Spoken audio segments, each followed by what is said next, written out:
Había quedado en este segundo fragmento de la clase número 12 de empezar a hablar de la relación entre valor agregado, producto y producción.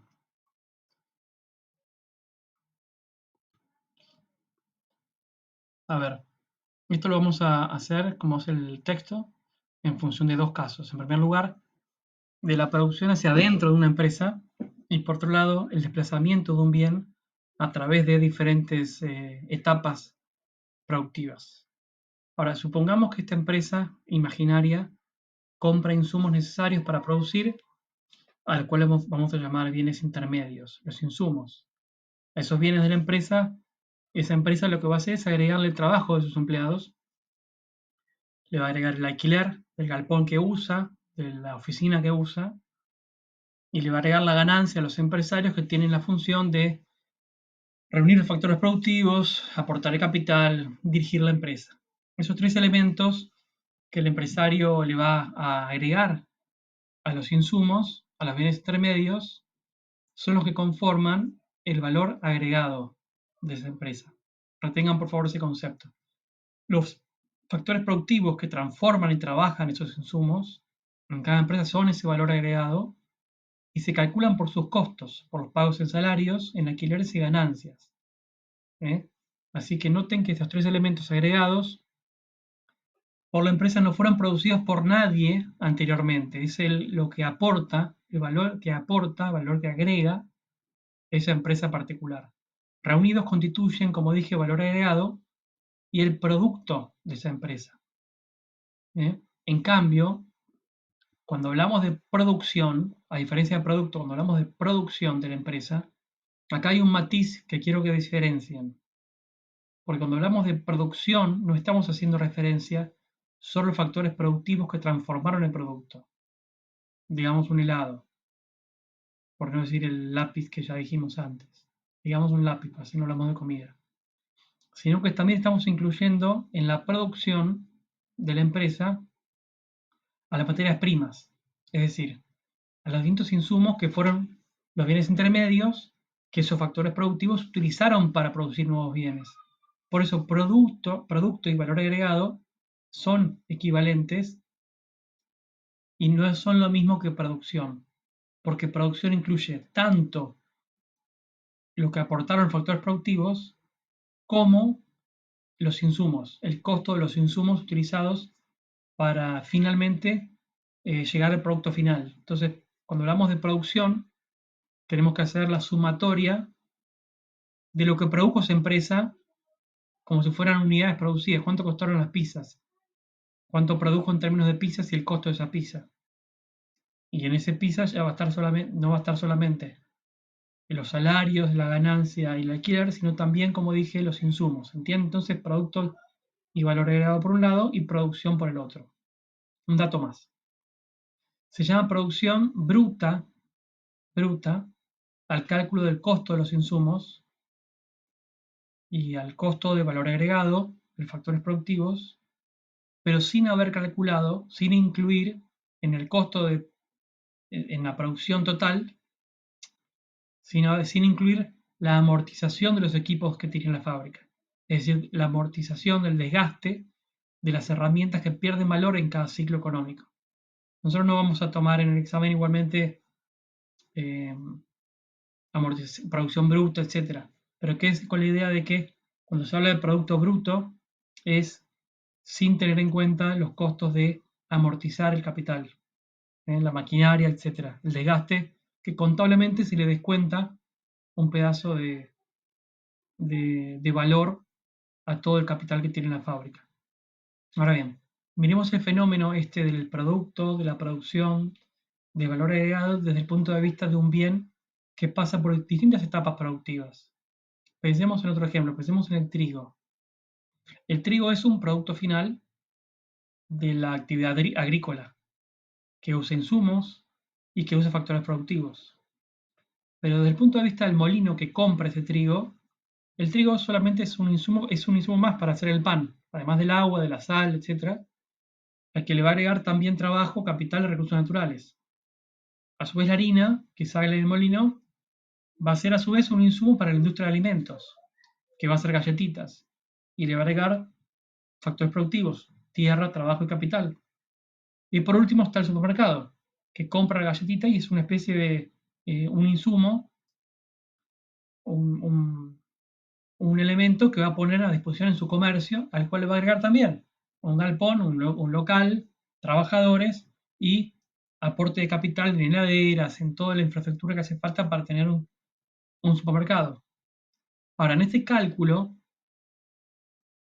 permítame introducir un elemento también adicional, como dije lo de bruto, de la amortización del capital. En este cálculo adicional también deberíamos incluir los impuestos indirectos que cobra el Estado. En definitiva, lo que podemos extraer de esto son varias cosas.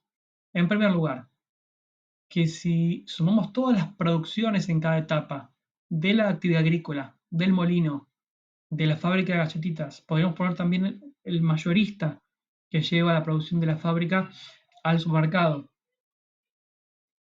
o del mayorista en el cual el kiosquero va a comprar la galletita. Tenemos como varias etapas, incluso podríamos dividirlas aún en más. Eh, Nos va a pasar que vamos a contar varias veces al trigo, porque el trigo va a estar contenido en la harina, que va a estar contenido en la galletita, que va a estar contenido, ¿se entiende? Entonces, el dato que quiero que ustedes retengan eh, es que todas estas empresas reunidas van a conformar lo que se llama producción, van a producir a partir de insumos y de valor agregado. Ahora, ese valor final de producción de sumar finalmente los precios de lo que pagaron cada uno por el trigo, por la harina, por las galletitas, por el consumidor final, es un valor de sumatoria de todos esos productos que hay que tomarlo con pinzas, como plantea el texto de González Tomasini, porque no podemos decir que la riqueza de un país sea la sumatoria de todos esos productos finales obtenidos, es decir, de la producción final de un país. Porque hay insumos, como dije el trigo, que van a estar contenidos en los insumos de cada etapa y estaríamos contándolo varias veces si de esa cuenta final tratamos de extraer lo que produjo una economía a lo largo de un periodo. ¿Se entiende? Entonces, la pregunta es, ¿cómo calculamos la riqueza producida por un país en un periodo de tiempo? La riqueza productiva. Y la respuesta es, lo hacemos sumando solamente los valores agregados en cada etapa, sin contar los insumos. Los valores agregados por los trabajadores, capitalistas y rentistas de la tierra o de los recursos naturales en cada etapa. Esa es la forma de calcular el famoso Producto Bruto Interno, el PIB, y así se evita sumar varias veces a los mismos insumos que son parte de la cadena productiva. Entonces, pongamos en limpio esto, para cerrar con el ejemplo de que valor agregado y producto son equivalentes. El producto entonces va a ser la suma de los valores agregados, mientras que la producción es la suma de lo que producen las empresas con tanto valor agregado, de los factores productivos, pero también los insumos. Esto es lo que digo que da un número que reproduce varias veces, que repite varias veces a un mismo insumo que está contenido en los siguientes. Así que esta suma de los valores totales de los que producen, de los productos finales, va a ser la producción total. No va a ser el producto ni valor agregado. Ahora, el texto lo que hace también es abordar el problema de hacer un cálculo de cuál es el valor agregado por el Estado, que también es parte del Producto Bruto Interno, porque el Estado brinda muchos servicios que son difíciles de calcular, desde educación superior o la educación técnica para los trabajadores, la infraestructura para llevar la producción al mercado, los aportes de los empleados públicos en todos los rubros, todos, son un montón de cosas, los docentes universitarios, todas cosas que no tienen precios fáciles de calcular. ¿Cuánto cuesta una carrera universitaria? No es como una vidriera, o quiero decir, un producto que está en la vidriera para ser visto con la unidad de cuenta abajo señalando cuánto cuesta. Aunque sí tiene valor económico, una carrera universitaria tiene un precio. El texto lo que dice es que entonces, para calcular el valor agregado del Estado, se recurre a una ficción que es sumar su aporte en función de los sueldos que paga. Es un cálculo, me parece que poco ajustado en la realidad, pero así lo proponen los autores y estoy seguro que ahora debe haber más rubros que computan, pero quedémonos con la idea de que una de las formas de calcular el aporte del Estado es entenderlo a partir de la suma de los salarios que paga, de los gastos que realiza en términos de salarios. Algo más sobre el Estado. En este ejemplo que dimos del trigo, no estamos sumando los impuestos indirectos, que son justamente los impuestos al valor agregado, el IVA, impuesto al valor agregado, que se cobra en cada etapa productiva, sobre la producción final de cada empresa. A partir de ahí los autores distinguen entre lo que se llama valores a costo de factores, o sea, cuánto le cuestan los factores productivos, eh, es decir, sin impuestos, respecto de los valores a precios de mercado, que ahí sí va a incluir a los impuestos indirectos. En este primer ejemplo de análisis de valor agregado, producto y producción, nos tenemos que quedar con la idea de que el Producto Bruto Interno es entonces la suma de los valores agregados por los factores productivos en un país a lo largo de un periodo de tiempo, en general se toma un año.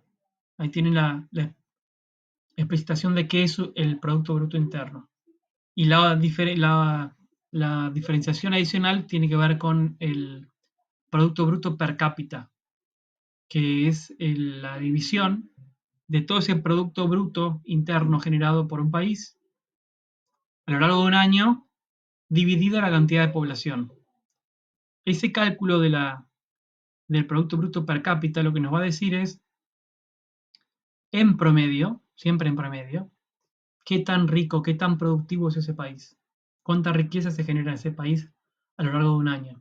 Esto es interesante porque uno puede ver los factores, Producto Bruto Interno de países solamente por su valor nominal y puede no darse cuenta que ahí hay diferencias muy grandes porque el Producto Bruto Interno de China es mucho más alto que el de Argentina. Pero Argentina tiene un Producto Bruto per cápita todavía, en cierta forma todavía, más alto que el chino. Porque los chinos tienen 1.400 millones de personas, 1.400 millones de habitantes. Entonces, ese Producto Bruto gigantesco se divide por un volumen gigantesco también de personas, habitantes. Y eso es lo que te muestra, lo que nos muestra es la riqueza por habitante generada. Y lo que termina siendo la regla es que los países de menor cantidad de población, de países ricos, son los que más los que más producto per cápita generan. Países como Singapur, países como Suiza, como Luxemburgo, países chicos, están en general a la cabeza de los países con mayor producto bruto per cápita, mayor riqueza por persona.